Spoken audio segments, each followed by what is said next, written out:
अस्सलाम वालेकुम dear students, उम्मीद है आप सब खैरियत से होंगे। आज हम लोग अपनी 10th क्लास की मैथ्स की लेक्चर सीरीज़ का लेक्चर नंबर 2 स्टार्ट करने जा रहे हैं। स्टार्ट करने से पहले अगर आपने मेरा चैनल अभी तक सब्सक्राइब नहीं किया तो काइंडली सब्सक्राइब कर दें ताकि हर आने वाली न्यू वीडियो आप तक पहुँच सके। साथ ही साथ लाइक और शेयर भी कर दें। तो आइए हम लोग अब बढ़ते हैं अपने लेक्चर नंबर 2 की तरफ। लेक्चर नंबर 2 की कंटेंट लिस्ट को देखने से पहले मैं आप लोगों को गाइड कर दूं कि हम लोगों ने प्रीवियस लेक्चर में लेक्चर नंबर 1 में जो पढ़ा था वो डाटा किसे कहते हैं, डाटा की टाइप्स, अनग्रुप डाटा और ग्रुप डाटा, और फ्रीक्वेंसी डिस्ट्रीब्यूशन टेबल क्या होता है। आज हम लोग नंबर 1 पे स्टार्ट करेंगे कि फ्रीक्वेंसी डिस्ट्रीब्यूशन टेबल जौन सा है उसकी टाइप्स कौन सी हैं। सबसे पहला टॉपिक क्या होगा, types of frequency distribution table. Discrete frequency distribution table क्या होता है, उसकी डेफिनेशन, रूल्स उसको बनाने के और इसकी एग्जांपल्स भी देखेंगे। और साथ में कॉन्टीन्यूअस फ्रीक्वेंसी डिस्ट्रीब्यूशन टेबल क्या होता है उसकी भी डेफिनेशन, रूल्स और एग्जांपल्स देखेंगे। तो चलिए आइए स्टार्ट करते हैं। Types of frequency distribution table. On the basis of types of variables or data, there are two types of frequency distribution table: discrete frequency distribution table and continuous frequency distribution table। क्योंकि variables different type के होते हैं, data आपके पास different types का होता है, data large form में भी होता है, स्मॉल फॉर्म में भी होता है। तो इन सारे फैक्ट्स को मद्देनज़र रखते हुए जो फ्रीक्वेंसी डिस्ट्रीब्यूशन टेबल होता है उसकी दो टाइप्स होती हैं, एक डिस्क्रीट फ्रीक्वेंसी डिस्ट्रीब्यूशन टेबल और एक कंटिन्यूअस फ्रीक्वेंसी डिस्ट्रीब्यूशन टेबल। हम अभी ने बारी बारी देखते हैं कि डिस्क्रीट फ्रीक्वेंसी डिस्ट्रीब्यूशन टेबल क्या होता है और कंटिन्यूअस फ्रीक्वेंसी डिस्ट्रीब्यूशन टेबल क्या होता है। Number 1, discrete frequency distribution table. Such frequency distribution table which has no class और group of data but frequency is present. ऐसा फ्रीक्वेंसी डिस्ट्रीब्यूशन टेबल जिसके अंदर कोई भी क्लास या ग्रुप नहीं होता, डाटा को रिप्रेजेंट करने के लिए क्लासेस और ग्रुप्स नहीं बने होते, लेकिन फ्रीक्वेंसी ज़रूर होती है। अब इसको बनाने के रूल्स क्या हैं। Rules to make it, following steps are involved in making of a discrete frequency distribution table. First of all number 1 पे जो पॉइंट है हमें फाइंड करना पड़ेगा, find the minimum and maximum observation in the data and write the values of variable in variable column from minimum to maximum. हमें सबसे पहले data में क्या देखना है कि मिनिमम वैल्यू क्या है और मैक्सिमम वैल्यू क्या है, उसके मुताबिक उसको हम लोगों ने जो वेरिएबल का कॉलम है मिनिमम से स्टार्ट होके मैक्सिमम में लिख देना है। अभी डियर स्टूडेंट्स मैं आपके सामने ये स्टेटमेंट्स पढ़ रहा हूँ, जब हम लोग एग्जांपल देखेंगे फिर आप लोगों को मज़ीद अच्छे तरीके से समझ आ जाएगी। सेकंड नंबर पे हम लोगों ने क्या करना है, record the observations bye using tally marks. On the third point, count the tally and write down the frequency in the frequency table. तो चलिए आइए हम लोग एग्जाम्पल देखते हैं ताकि इनकी पॉइंट्स के हमें मज़ीद अच्छे तरीके से समझ आ सके। एग्जाम्पल है आपके पास, देखिएगा। 5 coins are tossed 20 times and number of heads recorded at each toss are given below। 5 जो सिक्के हैं उनको हमने 20 दफ़ा उछाला है, टॉस किया है। तो 20 दफ़ा टॉस करने में हर बार जो हमने रिज़ल्ट लिया है वो हेड का रिज़ल्ट लिया है, क्योंकि जब हम लोग किसी भी कॉइन को टॉस करते हैं तो रिज़ल्ट दो आ सकते हैं, या तो हेड आएगा या टेल आएगा। तो सिर्फ हेड कितनी बार आया वो हम लोगों ने लिया, मतलब पहली बार टॉस किया तो हेड कितना आया, हेड 3 हेड आए, मतलब 5 कॉइन्स थे ना, तो उनमें से 5 कॉइन्स में से जो 3 कॉइन्स थे उनके ऊपर हेड आया, अगली बार 4 हेड आ गए, फिर 2, फिर इसी तरह अप टू सो ऑन। हमने इस डाटा की फ्रीक्वेंसी डिस्ट्रीब्यूशन टेबल बनाना है। Make frequency distribution of number of heads observed. तो अब उन्हीं पॉइंट्स को पहले देखें ज़रा। पहला पॉइंट हमारा क्या था कि हम लोगों ने डाटा में मिनिमम और मैक्सिमम ऑब्जर्वेशन को देखना है कि मिनिमम ऑब्जर्वेशन क्या है और मैक्सिमम ऑब्जर्वेशन क्या है। तो इस डाटा में मिनिमम ऑब्जर्वेशन क्या है, 1 है, मतलब 1 से छोटा कोई भी नंबर नहीं है, और मैक्सिमम वैल्यू ऑब्जर्वेशन क्या है, 5 है, 5 से बड़ा भी इसमें कोई नंबर नहीं है। अब हम लोगों ने टेबल में क्या करना है कि ये वेरिएबल टेबल है, आपका वेरिएबल कॉलम है, इसमें मिनिमम से स्टार्ट होना है और मैक्सिमम तक नंबर लिख देने हैं। मतलब मिनिमम 1 था तो 1 से स्टार्ट होंगे, और मैक्सिमम 5 है तो 5 तक लिख देंगे, और ये बन जाएगा 1 2 3 4 एंड 5।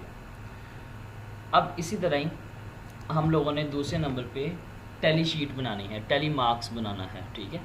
तो उसके लिए क्या करेंगे कि ये वेरिएबल कॉलम के अंदर जो पहला नंबर है 1, अब हम इस डाटा में देखेंगे कि 1 कितनी बार आया।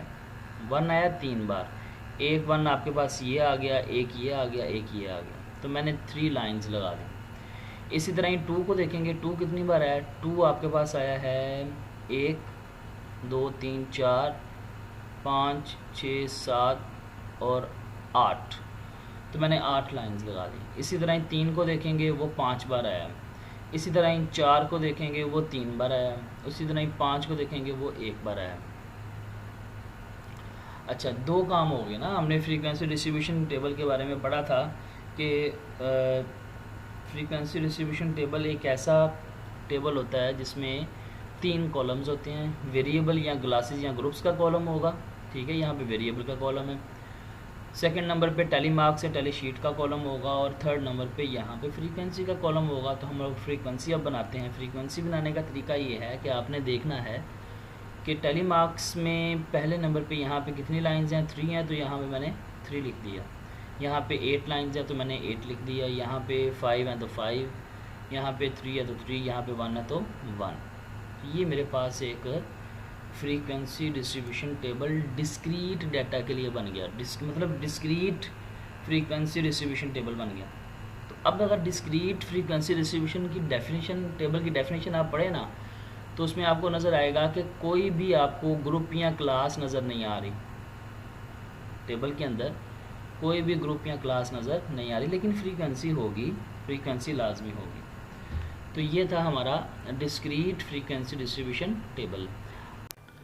डियर स्टूडेंट्स, अब हम लोग देखते हैं कि continuous distribution table, continuous frequency distribution table क्या होता है, और इसकी भी डेफिनेशन के such frequency distribution table which has classes और groups of data as well as frequency.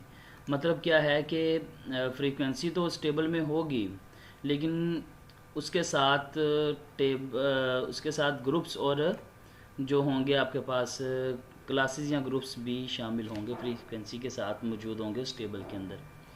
तो इसको किस तरह बनाया जाता है, इसके रूल्स देखते हैं। Following steps are involved in making of frequency distribution. Frequency distribution तो देखिएगा, पहला रूल है कि हमें find the range, range find करनी। रेंज होती है maximum value minus minimum value. दूसरे नंबर पे हम लोग क्या करेंगे, decide about the number of groups denoted by K. Second number पे हम लोग डिसाइड ये करेंगे कि ग्रुप्स की तादाद या क्लासेस की तादाद कितनी होगी, उसको के से ज़ाहिर करेंगे। स्टूडेंट्स, ये हमारे पे डिपेंड करता है कि नंबर ऑफ़ क्लासेस और नंबर ऑफ़ ग्रुप्स कितने रखने हैं, ठीक है। अमूमन हम लोग रखते होते हैं 5 to 20, मतलब 5 ग्रुप बना लें, 6 बना लें, 7 8 10, जितने भी हम लोग बनाना चाहें। ये हमारे पे डिपेंड करता है कि हम कितने ग्रुप बनाना चाहते हैं। और ये एक और चीज़ पे डिपेंड करता है, रेंज पे भी डिपेंड करता है कि रेंज अगर ज़्यादा होगी तो नंबर ऑफ़ ग्रुप्स ज़्यादा बनेंगे, और रेंज अगर कम होगी तो नंबर ऑफ़ ग्रुप्स कम बनेंगे। थर्ड नंबर पे हम लोग साइज़ ऑफ क्लास या interval of class, size of class का दूसरा नाम इंटरवल ऑफ क्लास भी होता है। तो हम ये डिटरमाइन करेंगे कि साइज़ ऑफ क्लास क्या रखना है, उसको हम h से ज़ाहिर करेंगे, और उसके लिए जो फार्मूला होगा h is equal to range divided by k। इससे रिलेटेड एक नोट देखिएगा, if the value of h becomes in decimal form, that means if h is equal to आपके पास आ जाता है 5.2 और h is equal to 5.8, then we consider it h is equal to 6। मतलब 5 पॉइंट में कुछ आ गया ना, पॉइंट में 1 आ जाए, 2 आ जाए, 3 आ जाए, 4 आ जाए, फिर 5 आ जाए, 6 7 8 9, तो हम लोग उसको h is equal to 6 consider कर लेंगे। अगर h की वैल्यू आ जाती है 7.5 7.8, तो हम लोग क्या करेंगे, h की वैल्यू को 8 कंसिडर कर लेंगे। ठीक है, तो इस तरह उसको एक इंटीजर नंबर बना लेंगे। उससे आगे देखिएगा, फोर्थ रूल है कि स्टार्ट राइटिंग द क्लासेस और groups of frequency distribution using starting from maximum observation and keeping in view the size of the class. Fifth number पे record the observation from the data by using tally marks. Number 6 पे count the number of tally marks and record them in the frequency column of each class. तो ये मैंने अभी आपके सामने पढ़ तो दिए, लेकिन इसकी एग्जांपल देखते हैं तो फिर आपको मज़ीद समझ आ जाएगी। एग्जांपल देखिएगा, एग्जांपल में वो कह रहा है कि the following are the marks obtained by 40 students in mathematics of class 10 making frequency distribution. ये डियर स्टूडेंट्स क्या लिखा हुआ है, with a class interval of size 10, इसको भी भूल जाइए क्या चीज़ है, इसको बाद में देखेंगे। अभी आपने यहाँ तक माइंड में रखना है कि मेक फ्रीक्वेंसी डिस्ट्रीब्यूशन हम लोगों ने बनानी है। ये डाटा हमें दिया हुआ है, ये 10th क्लास के स्टूडेंट्स का डाटा है जिन्होंने मैथमेटिक्स के सब्जेक्ट में मार्क्स गेन किए हैं। तो फर्स्ट ऑफ ऑल हमारा पॉइंट क्या था, हमने रेंज निकालनी है। रेंज कहते हैं maximum value minus minimum value. Maximum value है मेरे पास 60 और मिनिमम वैल्यू है 2, तो ये आ जाएगा 58। ये मेरी रेंज निकल आई। अब मैं नेक्स्ट पॉइंट की तरफ बढ़ता हूँ कि मुझे डिसाइड करना है कि नंबर ऑफ़ क्लासेस या नंबर ऑफ़ ग्रुप्स कितने बनाने हैं। तो मैंने डिसाइड यह कर लिया कि मैंने नंबर ऑफ़ क्लासेस या नंबर ऑफ़ ग्रुप्स बनाने हैं 9। 5 से लेके 20 तक बनते होते हैं, जितने मर्जी आप डिसाइड कर लें जैसे आप करना चाहें। उसके बाद इसको के से ज़ाहिर कर दिया। हमने कहा था ना, के से नंबर ऑफ़ क्लासेस या नंबर ऑफ़ ग्रुप्स को के से ज़ाहिर करते होते हैं। अब हम लोग निकालते हैं, now we find H by using formula. H mean height of class या क्लास साइज़ कह लें या इंटरवल ऑफ क्लास कह लें, एक ही बात है। उसका फार्मूला होगा H is equal to range over K. रेंज आपके पास निकली है 55 और के आपके पास 9 है, ये आ जाएगा 6.444। और इसको हम लोग क्या देंगे, 7। हाइट ऑफ क्लास कितनी रखनी है, 7 की रखनी है। अब इस 7 का मतलब ये है कि ये देखिएगा मैंने सारे ये ग्रुप्स और क्लासेस बना दिए हैं। हाइट 7 का मतलब है कि आपने अब जब ग्रुप बनाना स्टार्ट करने हैं ना, तो वो आपने एक ऐसे नंबर से स्टार्ट करने हैं और ऐसे नंबर पे एंड करने हैं जहाँ पे आपके पूरे डाटा तमाम का तमाम डाटा आ जाए, हर वैल्यू डाटा की आपके नंबर के अंदर आ जाए, आपकी ग्रुप्स के अंदर आ जाए। जैसे मैं स्टार्ट कर रहा हूँ 2 से और एंड कर रहा हूँ 64 पे। अब मेरे जो डाटा के पॉइंट्स हैं, मिनिमम वैल्यू से लेके मैक्सिमम वैल्यू तक सारे के सारे डाटा पॉइंट्स मेरे इन्हीं ग्रुप्स के अंदर आ जाएंगे। 7 का मतलब ये है कि आपने जहाँ से भी स्टार्ट करना है वो 2 से स्टार्ट कर लें, मिनिमम वैल्यू से स्टार्ट कर लें, या इससे पीछे से भी स्टार्ट कर सकते हैं, 0 से भी स्टार्ट कर सकते हैं, 1 से भी स्टार्ट कर सकते हैं। लेकिन मैं स्टार्ट कर रहा हूँ मिनिमम वैल्यू से। 2 से स्टार्ट करने के बाद 2 को शामिल करते हुए 7 पॉइंट्स आगे जाएं। 2 को शामिल करते हुए 7 पॉइंट्स आगे जाएं, तो क्या आ जाएगा आपके पास 2 3 4 5 6 7 8। 7 पॉइंट आगे जाएंगे तो अगला पॉइंट कौन सा आ जाएगा, 8 आ जाएगा। फिर सेकंड ग्रुप आपने 8 से अगले नंबर से स्टार्ट करना है। 9 को इंक्लूड करते हुए 7 पॉइंट्स आगे जाएं तो आ जाएगा 15। 15 से आगे अगला ग्रुप आपने 16 से स्टार्ट करना है। 16 से आगे आप 7 पॉइंट जाएं तो फिर 22। इसी तरह ही बाकी भी ग्रुप्स आपने बना लिए। और ये ग्रुप्स भी देख लें, मैंने 9 डिसाइड किया था, तो 1 2 3 4 5 6 7 8 9 ग्रुप्स आ गए मेरे पास। अब हम लोगों ने इन ग्रुप्स के अंदर कौन कौन सी ऑब्जर्वेशंस आती हैं डाटा के हवाले से, डाटा को देखते हुए वो ऑब्जर्वेशंस का ये कॉलम हम लोगों ने फिल करना है। तो देखिएगा ये मेरे पास डाटा और ये मैंने ऑब्जर्वेशंस को फिल कर लिया। मतलब क्या है कि जो पहला ग्रुप है 2 to 8, मतलब 2 से लेके 8 तक जितने नंबर होंगे वो पहले ग्रुप में आएंगे। 9 से लेके 15 तक जितने ग्रुप होंगे वो सेकंड ग्रुप में आएंगे। 16 से लेके 20 तक जितने ग्रुप होंगे वो थर्ड ग्रुप में आएंगे, इसी तरह ही। तो इस पूरे डाटा में जो पहले ग्रुप में नंबर आने वाले हैं वो 2 और 7 हैं। दूसरे ग्रुप में आएंगे 10, 10, 13, 14, 15। ये मैंने तरतीब से लिखे हुए हैं, आप तरतीब से ना भी लिखें तो कोई फ़र्क नहीं पड़ेगा, मतलब ज़रूरी नहीं है कि तरतीब से ही लिखें, जैसे जैसे नंबर आते जा रहे हैं वैसे आप लिखते जाएं। इसी तरह ही जो आपके पास थर्ड ग्रुप है उसमें आएंगे 17, 18, 18, 19, 19, 21, 22, 22। इसी तरह ही फोर्थ ग्रुप में 25 और 26। फिफ्थ ग्रुप में आएगा 30, 30, 30, 32, 34, 34, 35 up to so on. Last group में आपके पास आ जाएंगे 55 और 60। तो मैंने स्टार्ट भी ऐसे पॉइंट से किया था 2 से, और एंड भी ऐसे पॉइंट से किया था कि ये जो डाटा है मेरे पास इसके तमाम एलिमेंट्स हमारी रेंज के अंदर आ जाएं। तो मैंने ये ऑब्जर्वेशन का कॉलम भी फिल कर दिया। अब हम लोग आगे बढ़ते हैं। अब हम लोगों ने देखना है कि टैली शीट बनानी है, टैली शीट का कॉलम फिल करना है। टैली शीट का मतलब है कि हर ग्रुप के अंदर कितनी कितनी ऑब्जर्वेशंस आ रही हैं उतनी उतनी लाइंस लगा देंगे। जैसे ये देखिएगा, मैंने पहले ग्रुप के अंदर ऑब्जर्वेशंस आ रही थी 2 लाइन लगा दी। फिर इसी तरह ही दूसरे ग्रुप के अंदर 5 ऑब्जर्वेशंस आ गई, मैंने 5 लाइन लगा दी। फिर उसके बाद 8, फिर उसके बाद 2, फिर 7, फिर उसके बाद 6, फिर उसके बाद 2, फिर 6, फिर 2। तो इस तरह मैंने टैली शीट का कॉलम भी फिल कर लिया। उसके बाद आगे आ जाती है फ्रीक्वेंसी। तो फ्रीक्वेंसी कहते हैं कि आपने जो टैली शीट में लाइंस लगाई हैं ना वो कितनी लगाई हैं वो फ्रीक्वेंसी में लिख दें, फ्रीक्वेंसी के कॉलम में लिख दें। मतलब यहाँ पे 2 लाइनें हैं तो मैंने 2 लाइनें लिख दी, यहाँ पे फिर 5, फिर 8, फिर 2, फिर 7, फिर 6, फिर 2, फिर 6, फिर 2। तो इस तरह मैंने ये अपना जो कंटिन्यूअस फ्रीक्वेंसी डिस्ट्रीब्यूशन टेबल है ये पूरा कंप्लीट कर लिया। अब हम लोग देखते हैं कि ये जो मैंने आपसे कहा था विद अ क्लास इंटरवल, मतलब क्लास साइज ऑफ साइज 10, इसको मैंने आपको रोका था कि ये अभी आप अपने माइंड में न रखें। इसका मतलब ये है कि ये जो हम अपने क्वेश्चन में निकालते हैं ये चीज़, ये हमने निकाला था ना कि साइज़ कितना होना चाहिए, हाइट ऑफ क्लास कितनी होनी चाहिए, 7।